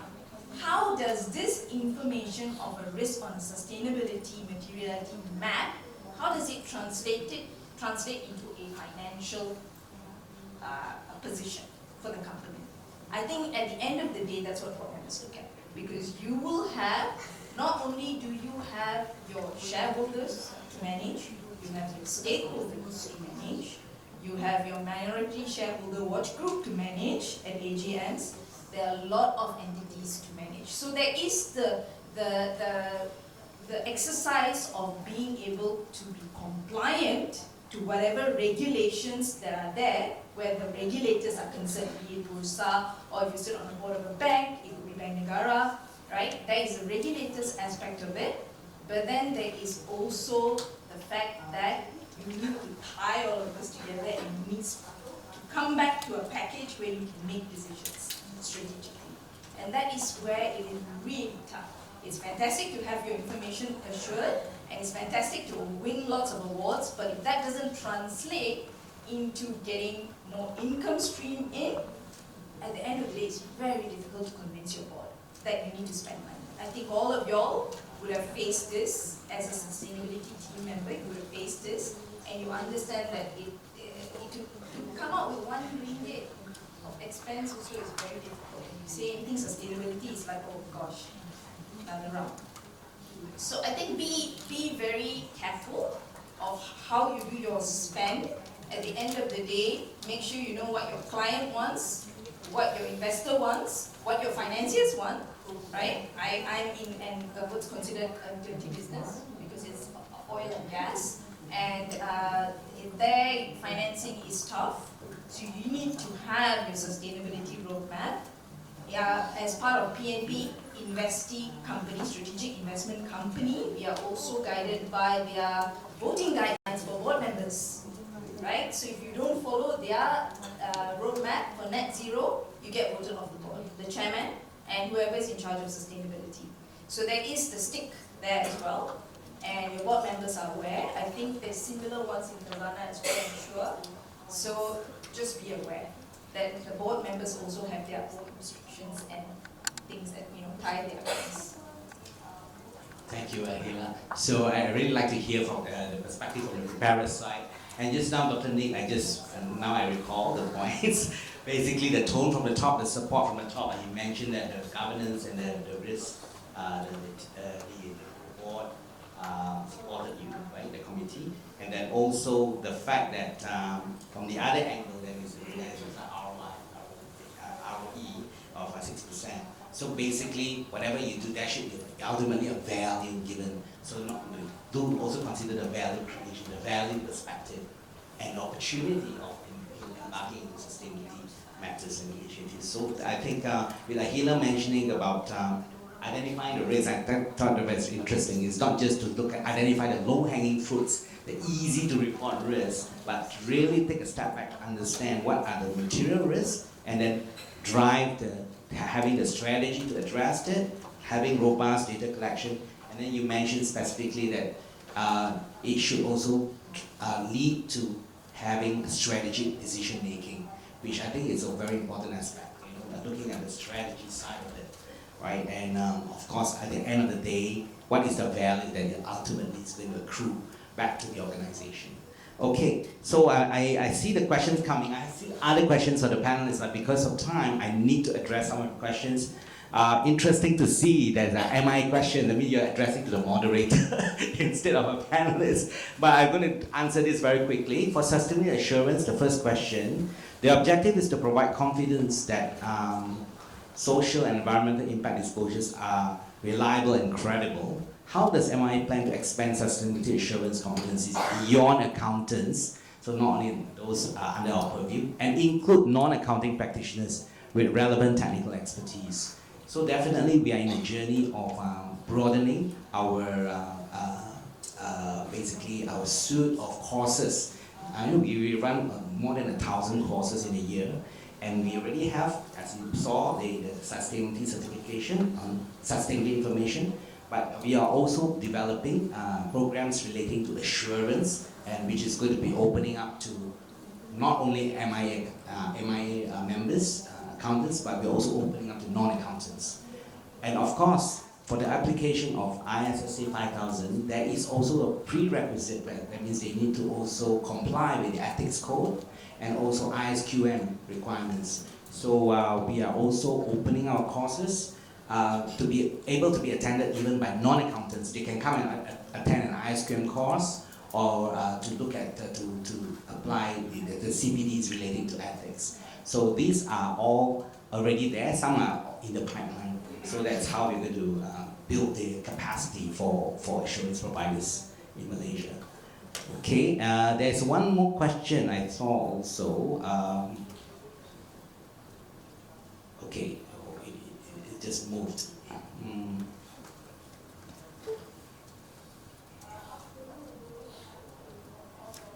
Okay, there's a next question I think I'm going to address. I'm going to ask Hock for this. With ESG assurance becoming increasingly important, how does MIA plan to, how does MIA plan to bridge the gap between accountants who have assurance expertise but may be new to ESG? That means they are auditors, but they're new to ESG, and ESG practitioners who understand the subject matter but not necessarily assurance. So the other side of it. Is there a roadmap to help both groups work together in this evolving profession? So, yeah. Thanks, Simon. So it's actually not a new question because so there's always two parts to this. One is the methodology, the approach. So the methodology and approach is what we call the auditors are familiar with. In our world, it's called the auditing standard and then an accounting standard. So they are very well trained in that area. But you will appreciate that even in the accounting world, there are different industries.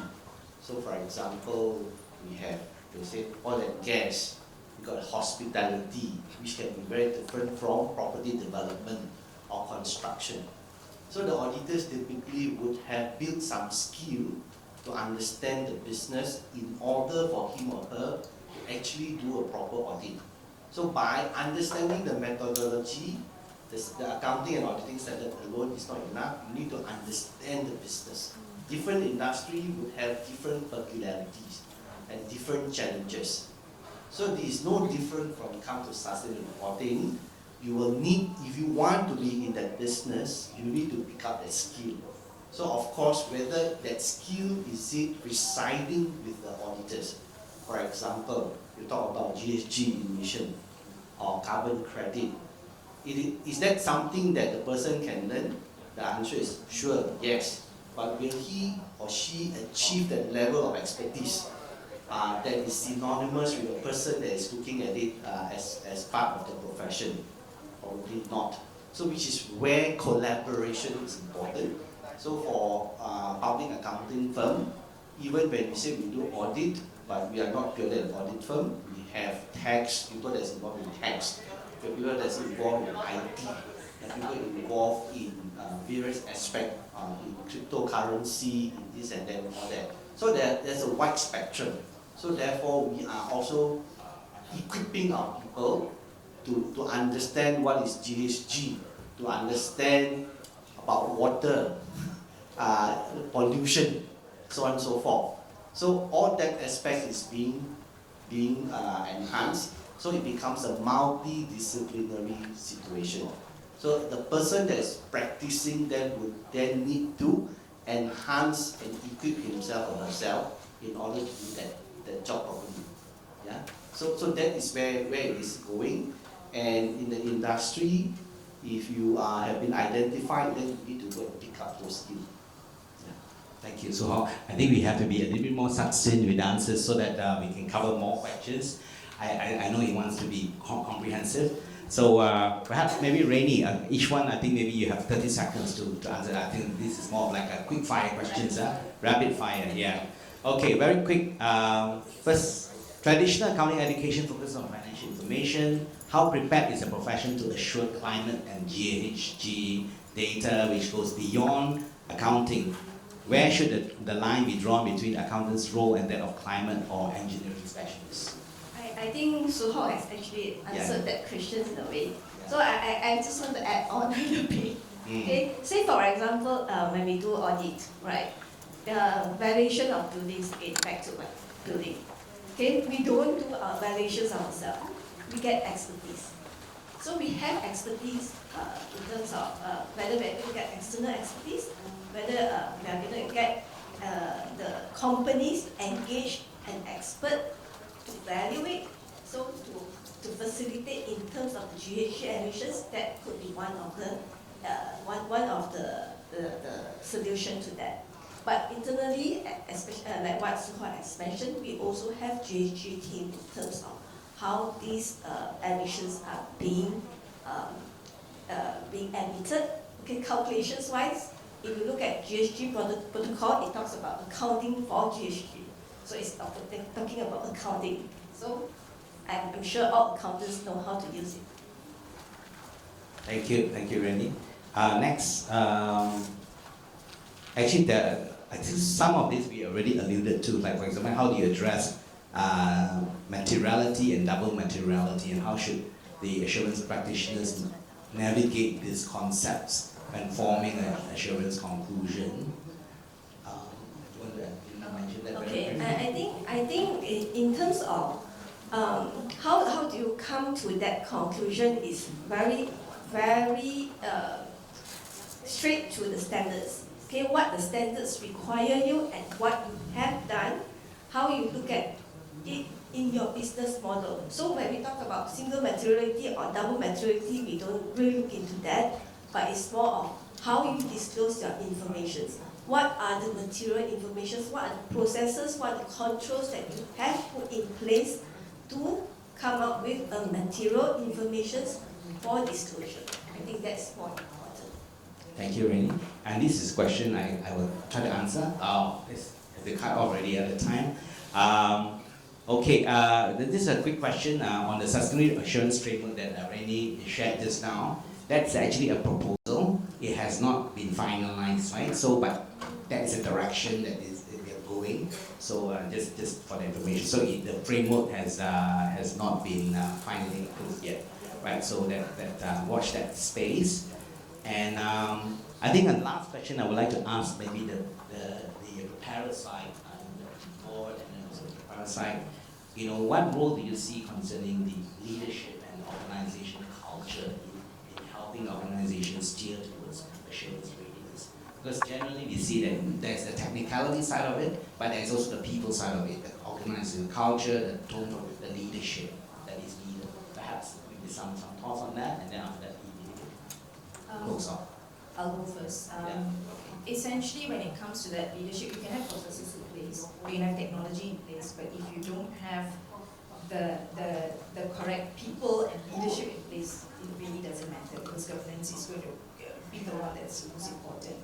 I think that's why when you have ESG, right, I think the G in ESG is probably the most important thing compared to the rest, because the rest will fail without the G.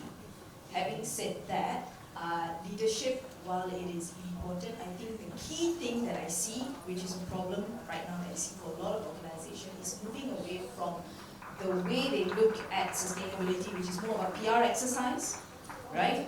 Rather than a real exercise to see where your enterprise value could corrode or could increase based on what the risks are.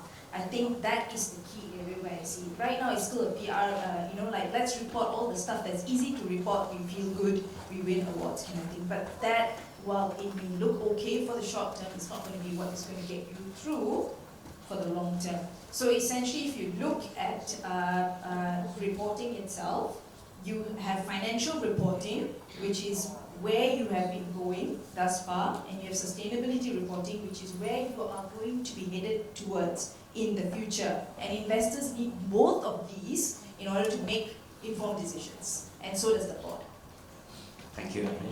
Dr. Nick, any quick additional point? Okay, just now I forgot to add, besides the finance team, is the risk team that you need to be close to, because they are the one who help us with the CROs to make sure that it is aligned to the current risk register, and to make sure that the risk parameters is established correctly in order to correctly disclose.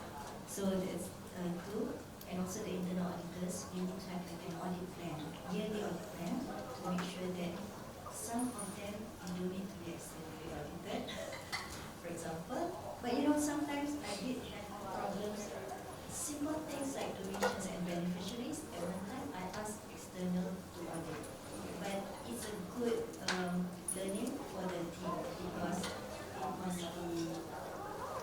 You're going to take a group picture. I can be a part of it. And the donations Camera. directly from the system, from the finance system, rather than manually update. So that's why we try to digitize, automate things here, to make sure that we have the successful dashboard for the BGRC.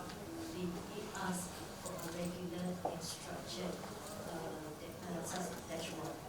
Now, the last time we gave them the annual report at the end of the year. So they want to see, like right now, half yearly, quarterly. So at least they don't see like one time and approve it for publication for the annual report. Thank you. Okay, ladies and gentlemen, we have all the time. We finished our time already. So let's hear some parting words from our panelists. We go with the standard setter first, then we go to the board, representing the board, then the preparer, then the assurance provider. How about the standard setter with Hock first? Maybe one or two sentences to just a reminder of what to do in order to be assurance ready. Let's go to Hock, and then after Ahila, Dr. Ning, and then Ready. Okay? The most critical thing is the tone from the top, translating it into your culture for people to want to do what is appropriate. And for that to happen, you must be convinced of the vision and mission. If they are not convinced of the vision and mission, then it is purely a PR exercise. But unless and until you are convinced, you will not be committed. Yeah, so that's the most important. Thank you so much. Ahila? I think go back to your enterprise value, right? At the end of the day, it is a business, okay? Unless you're an NGO, and that's a separate conversation altogether. But it's a business, so you need to make money. The key is to make money responsibly, identify your risks properly. Don't make it a PR exercise because it's honestly not worth the time, effort. Just go straight to the difficult ones rather than the low-hanging fruit. Just tackle the big problem, right? The elephant in the room. Thank you, Ahila. Dr. Ning? Yeah, I agree with the for example, like, okay, make sure that you achieve a good certain criteria that you need to achieve, and then to make sure that